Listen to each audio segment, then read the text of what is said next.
प्रिय विद्यार्थियों, सादर नमस्कार। कार्य प्रकरण के अंदर आज हम करण कारक तृतीया विभक्ति का अध्ययन करेंगे। आप विधिवत रूप से और व्यवस्थित रूप से ऑनलाइन सिस्टम के माध्यम से इस अध्ययन व्यवस्था का सुचारू और सम्यक लाभ लेते हुए अध्ययन व्यवस्था की कड़ी को और मजबूती प्रदान करेंगे। प्यारे विद्यार्थियों, तृतीय विभक्ति में पहला जो सूत्र है व्याकरण सिद्धांत कौमुदी के अनुसार स्वतंत्र कर्ता क्रियायां स्वातंत्र्येण विवक्षितो अर्थ कर्ता स्यात्। साधकतमं करणं क्रिया सिद्धौ प्रकृष्टोपकारकं करणसंज्ञं स्यात्। तमग्रहणं किं गंगायां घोषः। कहते हैं तृतीया विभक्ति से के जो एक माध्यम होता है कारक का, उसको अपनाते हुए क्रिया में स्वतंत्र रूप से विवक्षित पदार्थ कर्ता होता है। जब कर्ता स्वतंत्र रूप से होगा तो आप देखिए प्यारे विद्यार्थियों, साधकतमं करणं, इसके द्वारा क्रिया की सिद्धि जो है, इस सिद्धि में अत्यंत उपकारक कारक करण संज्ञक होता है।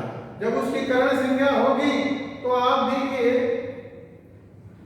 अगर ऐसी स्थिति को हम प्राप्त होते हैं तो सूत्र में तमक ग्रहण के बारे में भी कहा गया है कि तमक ग्रहणं किं गंगायां घोष है कि अगर मान लो तमक जो ग्रहण है न करे तो क्या होगा। तो इसमें बताया है गंगायां घोष है, यानी मैं गंगा पद से जो सप्तमी है उसको नहीं हो पाएगी। तो ऐसे जो स्वतंत्र का स्थितियां हैं उनमें भाष्यकारों ने और इसी सूत्र में स्वातंत्र्य का जो अर्थ है वो प्राधान्य बताया है।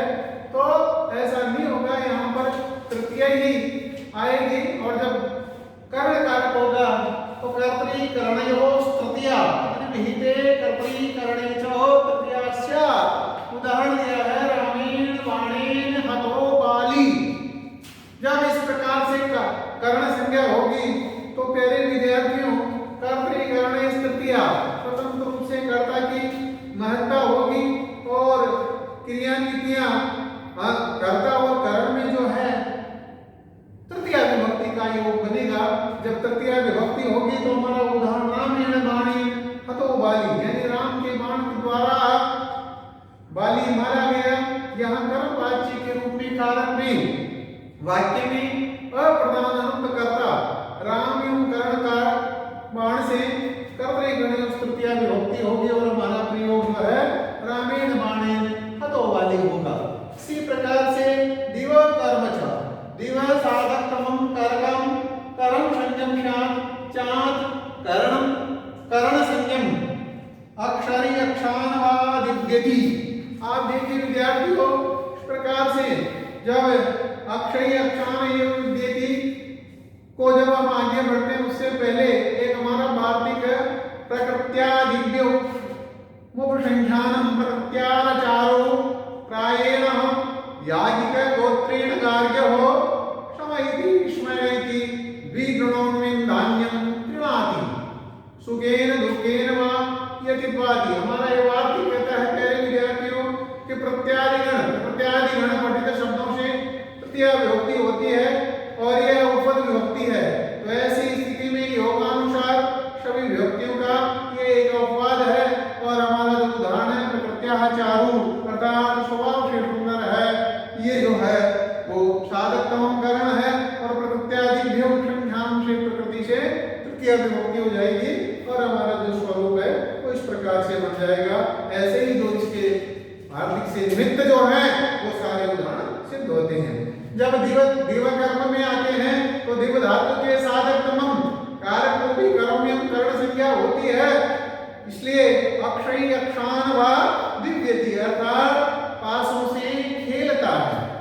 अब यहाँ पर इस सूत्र से कर्म संज्ञा होगी और करण संज्ञा क्रमशः होती है तो विद्यमान कार्य को हम अपनाते हुए हमारे इन प्रयोग को सिद्ध करेंगे। यथा अक्षयी दिव्यति अर्थात पासों से खेलता है तो ये क्रीड़ा व्यापार का है संबंधित, इसलिए साधकतमं जो है अक्ष है और दिवा कर्म से कर्ण संज्ञा हो गई और कर्मई करने उस तृतीया से तृतीया विभक्ति होने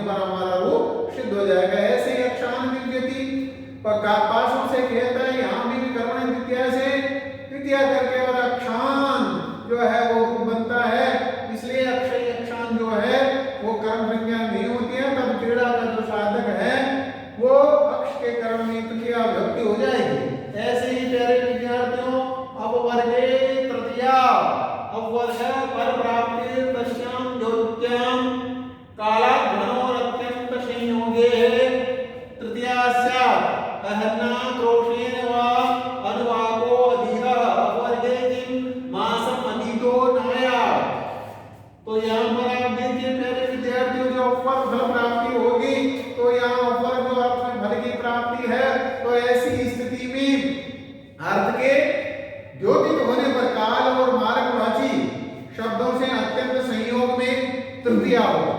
तो इस प्रकार से जब तृतीया विभक्ति होगी तो हमारा जो रूप है वो है न क्रोशेण व अनुवाको अधीन है प्रकार का जो प्रयोग है वो बनेगा। क्यों कि यहाँ पर अन शब्द एवं क्रोश जो शब्द है, शब्द से तृतीया होती है, पर अपर के ये जो पद है ये इसे कहा गया तो मांसम अधिको नायक है, अर्थात मांस पर बड़ा फिर भी वो नहीं समझा, तो यहाँ मांस से जो तृतीया रोकने हेतु ऊपर के ये पद कहा गया है।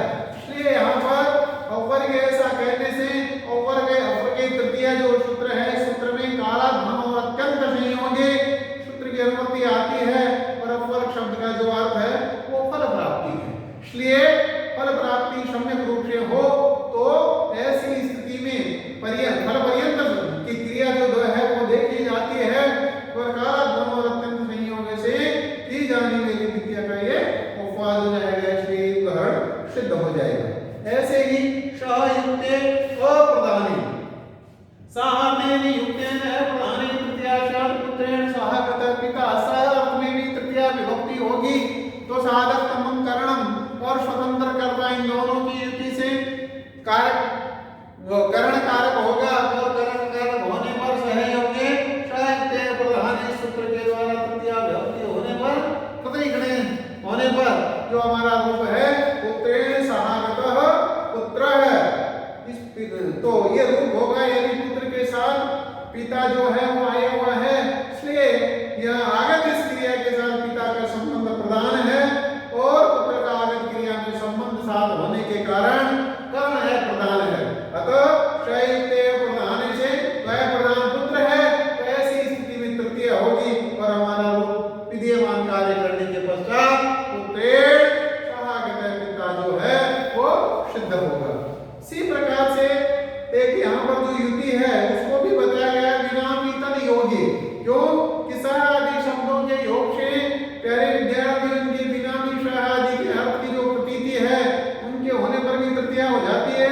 इसलिए पाणिनि मृदो युनाद लक्षण से विशेष ये सूत्र जो है प्रमाण है, और यहाँ युना में सह शब्द के योग के बिना ही पाणिनि से सह अर्थ की जो प्रतीति है उसमें तृतीया का विधान किया गया है। इसलिए ऐसे स्थानों पर प्यारे विद्यार्थियों सह का अध्यवहार ही किया जाएगा। ये रूप ऐसे ही अब हम आगे बढ़ते हैं। ये नाम विकारा ये नांगेन विकृतंगिनो विकासे विकारो लक्ष्यते तथा तृतीयास्या, ऐसी स्थिति में तृतीया होगी और उदाहरणाक्षणा कारणः अक्षी संबंधिनो कारणत्वं विशिष्टः इत्यर्थः अंग विकारकं अक्षिकाणमस्य। इस प्रकार से कह करके और माननीय भट्टोजी दीक्षित ने वैयाकरण सिद्धांत कौमुदी में कारक प्रकरण के अंदर तृतीया विभक्ति की व्यवस्था में इस प्रकार के प्रयोग सिद्धि विद्यमान कार्यों को अपनाते हुए बताई है, जो वास्तव में ही सटीक और सही मायने में व्याकरण का जो प्रबंधन है उसको सुशोभित करती है। इसलिए प्यारे विद्यार्थियों हमारा जो रूप है अक्षराकाण अर्थात जिस अंग के विकार युक्त होने से अंगी व्यक्ति का विकार दिखाई दे उस अंग के अंदर तृतीया विभक्ति होती है। अक्षराकाण आंख से काणा है कालेन संजा, इसलिए यहाँ वो गाणत्व विकार से युक्त है, तो ऐसी स्थिति में अंग विकार का जो प्रयोजन है वो सिद्ध होगा, और अंग विकार का प्रयोजन सिद्ध होने के कारण अक्षी जो दूसरा है अक्षिकाणमस्य, इसमें अक्षी में तृतीया रोकना ही प्रयोजन होगा। अतः दूसरा जो रूप है वो रोकने के उपलक्ष्य में है। इसलिए अंग विकार से दो पद जो हैं वो तृतीया से तृतीया की अनुवृत्ति आती है, और अंग विकार से इस पद में अंगार्थ यही है कि अंगी हमारा जो है वो प्यारे विद्यार्थियों शरीर है, इसलिए अंगानि सन्ति यस्य अंग, जिसके इस अर्थ में अर्थ समाधि आयुष्य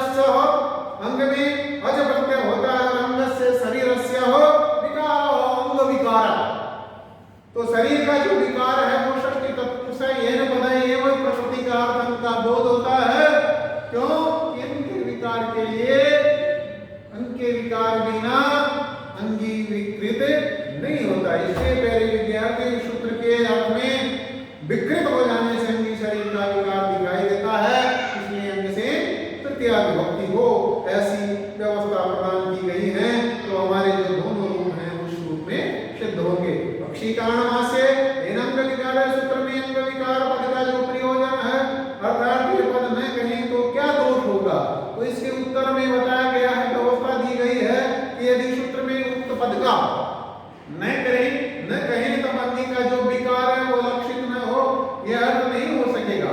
तब अक्षी कारणमस्य, इसलिए इसकी एक कहानी है। इस उदाहरण में जो अंगवाचक अक्षी है उस अक्षी में भी तृतीया हो जाएगी और यहाँ अंग का जो विकार है वो परिलक्षित होता है, इसलिए अंगी नहीं है।